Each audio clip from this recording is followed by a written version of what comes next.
All right. So, this is an interesting video. You know, you all know I'm a car guy. Well, Mr. President, I'm going to be the judge of that today. I am not the ultimate arbiter on this topic, but today I'm going to pretend I am because I'm not sure I 100% believe you. But instead of writing you off as definitely not a car enthusiast, I'd like to see what happens if I try and talk to you. Hey everyone, Tom here. Welcome back to another video on the Racing Joker channel. You at this point probably know who I am or know what this video is about. The title should be pretty obvious. I did not know it was possible, but you can email the president, or at least try to. They have like avenues for which you can try to contact him, and then I guess he can respond, or might, or you will be led to believe he has responded to whatever you've said to him. So, for those of you that don't know who I am, because there's a very small chance that this video could reach people that are not within the automotive community. Hi, I'm Tom. I'm a car guy. And I'm assuming most normal people don't give a shit, because they never do. And I don't think that the president, Joe Biden, is a car guy either, because he's doing nothing to ensure that one of the biggest American pastimes and hobbies of all time is preserved. And I know a normal person might think, well, it's not like they're getting rid of cars, they're just getting rid of internal combustion engines, and they're just going to 100% EVs, electric vehicles. And to that I say, if you're okay with EVs taking over the entire market, you're not an automotive enthusiast. You're not a gearhead, you're not a car guy, you're not a petrol head, as the people over in Europe say. You're none of that, and you never will be, and you never can be. But more to the point, I wanted to find someone of some kind of political influence to discuss this and see what the options were for preserving this hobby. Because I would like to build race cars and do all kinds of cool stuff. I've always wanted to ever since I was a kid. It's the whole reason why I came back to this country after being overseas for 9 years across 4 frickin' continents. Grew up overseas, and yet I still wanted to come back here. Because America has a car culture that cannot be compared to any other. And the powers that be don't give a shit. It needs to go. Because people who like sports cars that guzzle fuel are the enemy. We're terrible people, and we want to watch the world burn. Now, I know I'm called the Racing Joker. I'm not actually the Joker. I'm not actually trying to watch the world burn. At least not yet. It would take a few more bad days for me to get to that point. But I'm going to read you guys the message that I sent to the president. I also sent another message that's very similar to my representative in Congress, but she ghosted me. And I honestly expected the president to ghost me as well. But I did get something in return. It's just not... It's a little disappointing. But let's read my message first. So I emailed him on April 9th, and I got his response on April 26th. Hello, Mr. President. I'm reaching out to you with little knowledge of the kind of dialogue I can establish with you, but I am very eager to discuss, or at the very least, hear your thoughts on racing and the American automotive culture. I lived overseas from ages 9 through 18 and was thrilled to be returning to the United States back in 2016. One of the biggest factors being my childhood dream of finally joining the automotive community to own and work on sports cars. I've recently begun to realize my dreams at the age of 24 thanks to my position as an over-the-road truck driver. My new career allows me to support my family and my passions, but I would be lying if I said I wasn't concerned that either my existing property or plans to get other cars will become compromised as they are made to be illegal on the federal level, either by politicians like him or organizations like the EPA. I'm kind of adding parentheses there. I am a huge believer in the ramifications of climate change, and I am always rooting for humanity to find new ways to make our civilizations cleaner, but I find it hard to believe a car built for display, entertainment, or competition is a huge factor in the grand scheme. My dream is that something like the show or display exemption could be made for vehicles depending on their intended purpose, and the documentation You know, maybe you could provide some kind of documentation to prove it'll be used for said purpose. So like, for instance, if you were going to use it in entertainment, parades, or shows, you provide documentation as such. A Corvette that's been modified for the NHRA for, you know, just drag racing is unlikely to be of any use on the street, so it's obviously not going to contribute to any kind of real significant pollution because it's not going to be driven that much. It's probably going to be in pieces most of the time, being rebuilt. You could always just provide certification documents to show that it's been built for that and been certified by the NHRA or something. A vehicle used in parades. I'm sure, I don't know what kind of documentation you provide to prove it's for that. Maybe you could show it being used in parades, I guess. Or shows or something like that. Cars like that will undoubtedly not be burning much fuel of any kind. And cars used in films, television programs, social media stuff, YouTube is the best example I can think of, is unlikely to play a huge part in global emissions. You gotta remember, guys, people who think it's worth spending extra money, sometimes exorbitant amounts of money, on sports cars, and then also wanting to modify them, we're kind of in the minority here. Like, I'm not just talking about some random Joe Schmo that went and bought a Hellcat and decided to take the catalytic converters out. I'm talking about people that are making proper purpose-built machines, specialty case cars, or they're rebuilding them and all kinds of stuff and transforming the cars into something super different to how they were coming out of the factory line or the showroom floor. I feel like exceptions need to be made for those cars and those projects. Perhaps once a car is converted to be a race car, it can only be eligible for a certain kind of title or documentation. So maybe you have to pay bigger taxes or something. Or, you know, that makes it only legal on private roads and racetracks. Or it has to have some kind of mileage limitation per year.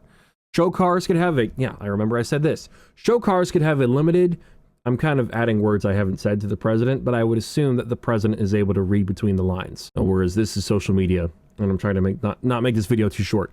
Show cars could be limited to 2,500 miles per year, like the show or display exemption. Entertainment vehicles could be, you know, have a limited mileage and be required to run on certain fuels, like E85, or e-fuels, like the kind Porsche is backing. And then I said cheers.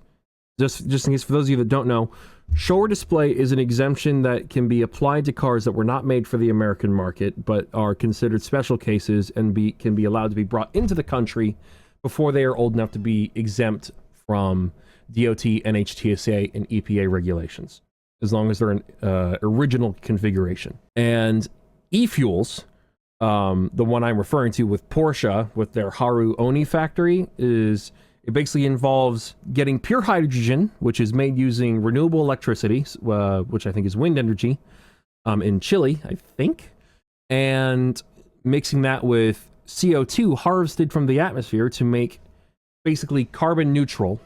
I say this because carbon neutral is a term I don't really like, but it's an emissions neutral fuel because it takes out CO2 and then puts it right back into the atmosphere. It might even get rid of some of it, but I don't know if that's true. Citation needed. So that's another thing I think that would be really cool. A lot of people saying it's not viable and it's $40 a gallon. I'm willing, if that's my only option to keep my cars running, I'm going to spend $40 a gallon. I mean, race fuel is already super expensive. But if you build more of those factories and use different types of renewable energies or use nuclear or something like that, you can bring the cost down. I would be surprised if you couldn't bring the cost down.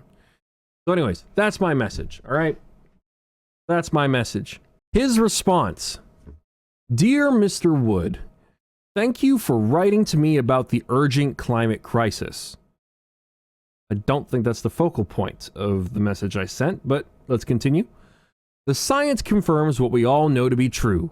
Wildfires, droughts, flooding, extreme heat, and intense storms are putting millions of lives at risk. However, we can still turn crisis into opportunity.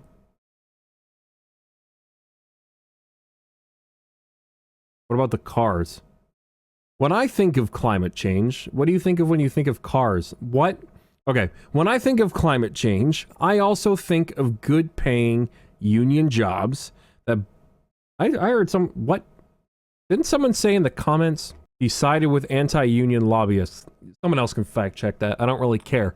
He hasn't spoken about anything that I care about yet. So this is the actual email. It's got his signature on it, which I can download. A weird detail. When I think of climate change, I think of good-paying union jobs that boost our economy and help make clean energy accessible to all Americans. I think of Americans leading the world to tackle one of the most consequential challenges of our time, and I think of passing down a healthier planet to our children and grandchildren. I mean, I want to do that too. The whole point is that whether we get rid of race cars and sports cars and internal combustion engine cars or not, doesn't actually have an impact on what kind of planet we give our kids. But I'm trying to talk about race cars here. And that hasn't been brought up yet, and now we're on to the third paragraph. This is why I was so proud to sign the historic Inflation Reduction Act. I don't even know what that is, because I don't follow politics and I don't use social media. Because to me, YouTube isn't social media, and I don't keep it. The news. Which takes the most aggressive climate action ever in history. This law will slash emissions and bring down energy costs by incentivizing clean energy here in America. Well, I mean, the EPA is trying to impose stringent regulations to create artificial demand for EVs. And when I say artificial, they're basically making it where they're the only option. Demand means that the customers want it. Artificial demand means that it's our only option. So all the people that, stand to make money from EVs being sold are going, yes, let's let the government help us make money. Which always seems a little strange. It's interesting that it's framed as a long-term investment, save the planet, and it's good for us, and it's our responsibility as individuals, for some reason, to stop climate change. And yet, for some reason, even though it's a long-term investment that will benefit us, there seem to be a lot of people that stand to gain a short-term benefit of lots of money as EVs get sold. It's kind of strange that as a result of saving the planet and investing in this technology, some people are going to be made much more wealthier than before. It offers tax credits for buying American-made electric cars and provides families with rebates to buy new and efficient appliances and to weatherize their homes.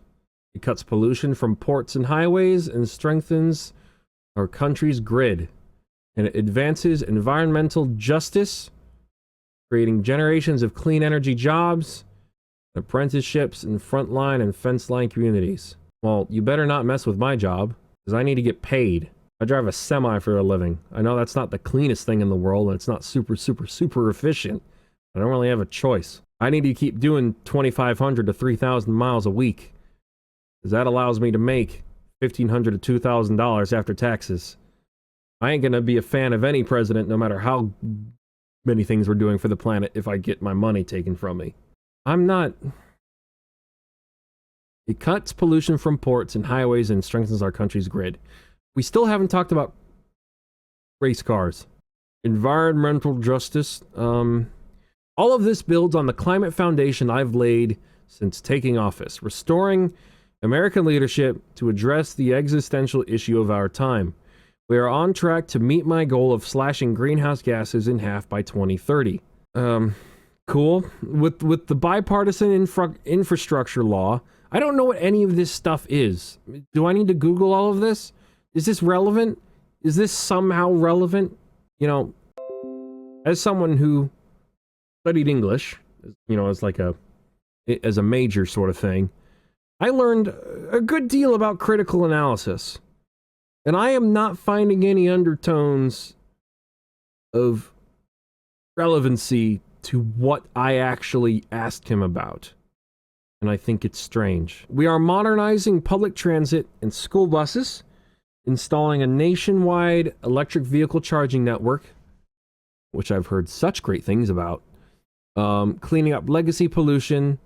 What is legacy pollution? I'm gonna Google that, because that's just a random term he threw in there.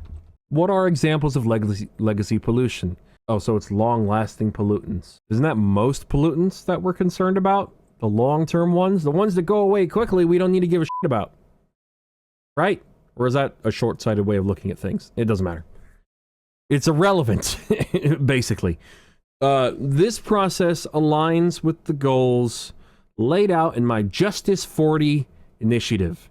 I also don't know what that is, which pledges 40% of the overall benefits of climate change, of climate and clean energy investments to disadvantaged communities. This is great and all, but it has nothing to do with... Would he say, if I actually walked up to him and his guards don't clothesline me or something like that, and I ask him basically what I asked him, this isn't going to be the response he gives me. No sane human being would do that. This feels, and I know many other people have said this, this feels like a pre-written response for times when, in the event of someone like me asking him about anything related to climate, I suppose. And so I will give them the benefit of the doubt and say that he wrote this, because it's got his signature on it. It'd be really weird for like a secretary to write this for him and then just put his signature on there. That would feel really disingenuous. But I'll give them the benefit of the doubt and say that he probably wrote this. But then someone else was like, yeah, this person is kind of talking about climate change, so we'll just give him that as the response. And I'm just like, what? There is so much more to do, like actually answering my questions, for instance, but the American people can have confidence that we are on the right track, building a future worthy of the hopes and dreams of generations to come. Sincerely, Joe Biden, allegedly. So this is a real email. This is from the White House. They've got a form you can fill out on the website where you can contact him or other people as well. Like I said, I also contacted my representative in Congress. I don't think she cares. I don't think most people do care. So I don't have much hope that, one of the three main sources of my actual happiness and sanity are going to be preserved.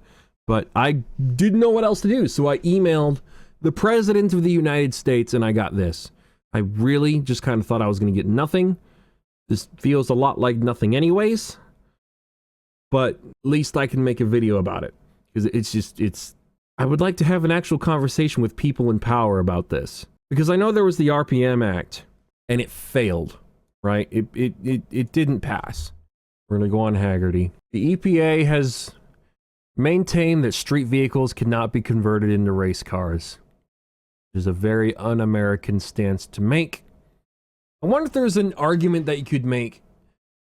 I mean, like I said earlier, I was not in this country for 9 years. I was not taught American history. I am not very familiar with it. I don't even know the Constitution that well. But in the Declaration of Independence, they mention something called inalienable rights. One of them being, my voice cracked, the pursuit of happiness. Is there an argument to be made that me, indulging in this hobby of building a car into a race car or just a more pleasurable car to drive that could be faster or sound different or have a different engine or look different, obstructing my ability to do that, maybe you can argue that's infringing on my right to pursue happiness.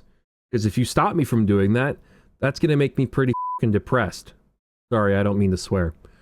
Well, I do, but I'm trying to be kind of more professional about this. Maybe there's an argument to be made. I know some people are going to be like, well, sports cars and loud cars and things like that infringe on the rights of others. And I just find that hard to believe because my car did 409 miles last year.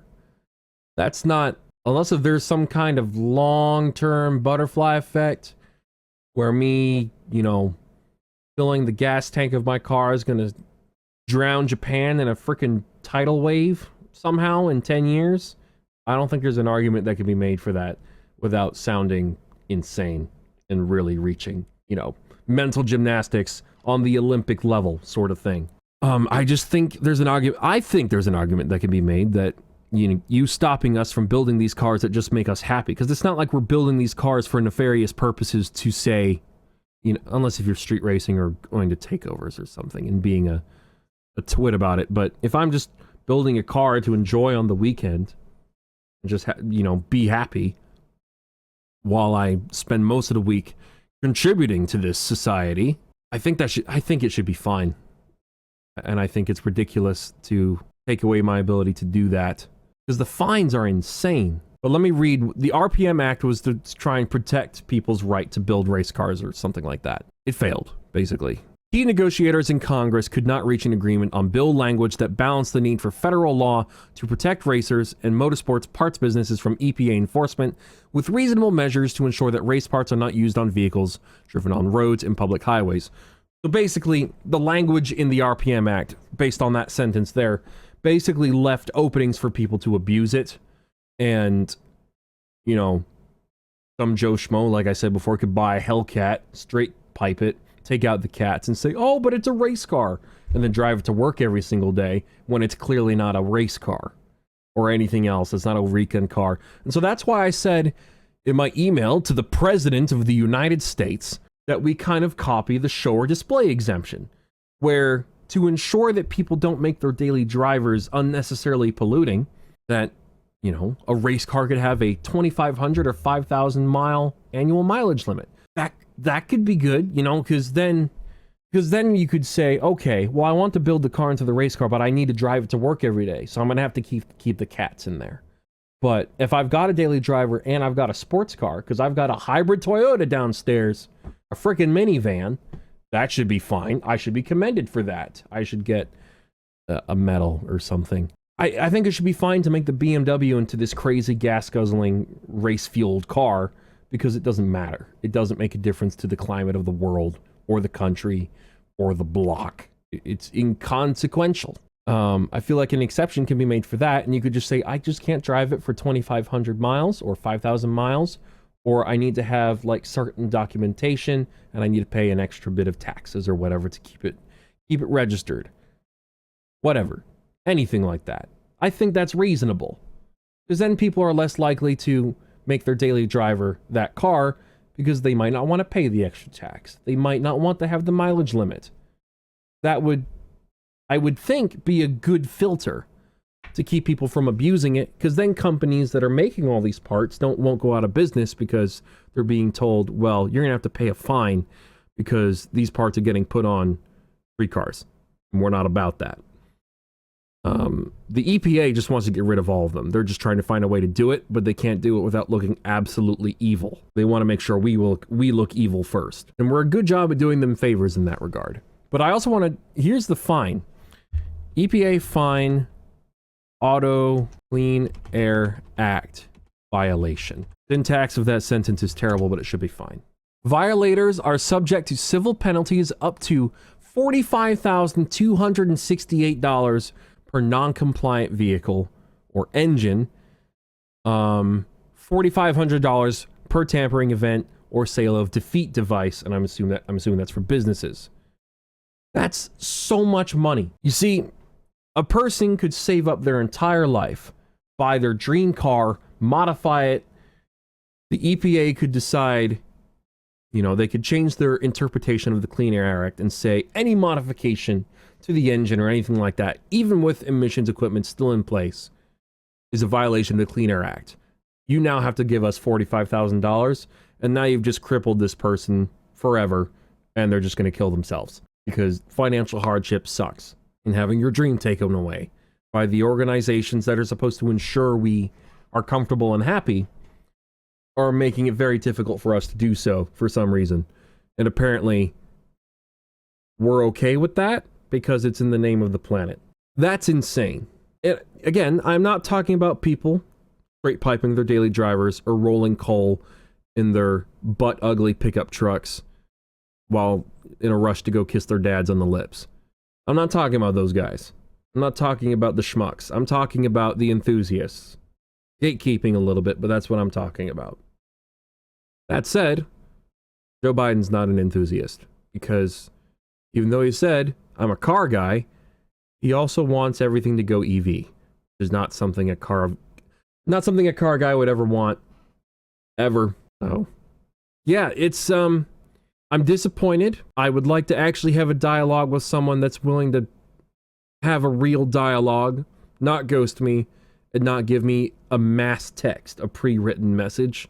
That's what I think it is. I wish I could respond to the president's message and say, okay, that's all great, you know, because I want to be respectful. I'm not trying to antagonize people, unless if they're blatantly ignorant. Because I know some people are going to say, well, you're not being very kind to these people. You know, you're making fun of them. It's like, look, I made fun of one lady who said, modified exhausts only serve to be intimidating. Modified exhaust systems serve no purpose other than to create fear, chaos, and intimidation. I'm going to make fun of people that say stuff like that because that is abhorrently ignorant. That is ridiculous. That is such an inaccurate description, interpretation, understanding, belief over why someone would put, you know, a different sounding muffler on their car or different headers or whatever. That's ridiculous. That's not why we do it. We just like the way it sounds. We're not trying to intimidate people. Who gets intimidated by a loud car? That makes no sense. So I'm going to make fun of that. It's like all the people interrogating the CEO of TikTok, asking them asinine questions. They need to be made fun of too, because that was weird. That was really weird. That's not the last time that's going to happen either. The point is, I'd like this to be taken seriously. I don't expect it to be. I fully expect them to not care and just, you know, make everyone more miserable. So, but that's the video. Happy May. I'm turning 25 on the 14th of May, so that'll be fun. At least I got to make a video about this. I wish I could end this video on a positive note, but I literally do not believe the government as it stands with the people that comprises of the current cabinet, I think it's called. I don't think they care about this. So the next president in office is going to be getting an email from me that's almost identical, and hopefully they pay attention and actually respond to my message. Or just ghost me. That's to the same effect. I just won't be able to make a video about it, essentially. So, thank you all so much for watching. I'm Tom the Racing Joker. This is depressing. I'm not happy about this. Every time I hear about how the EPA is trying to take another step towards ruining a third of what makes life bearable for me, possibly half, could be an underestimation. It's pretty freaking depressing and irritating and aggravating, along with many other colorful words. I'll see you all next time. The rest of this month should be just a whole bunch of Fast and the Furious stuff. For those of you guys that don't know me, I do a whole lot of movie commentary stuff. And that's much more fun than what we're doing right now, which is talking about the state of the country and the people running it. That's always fun. Take it easy.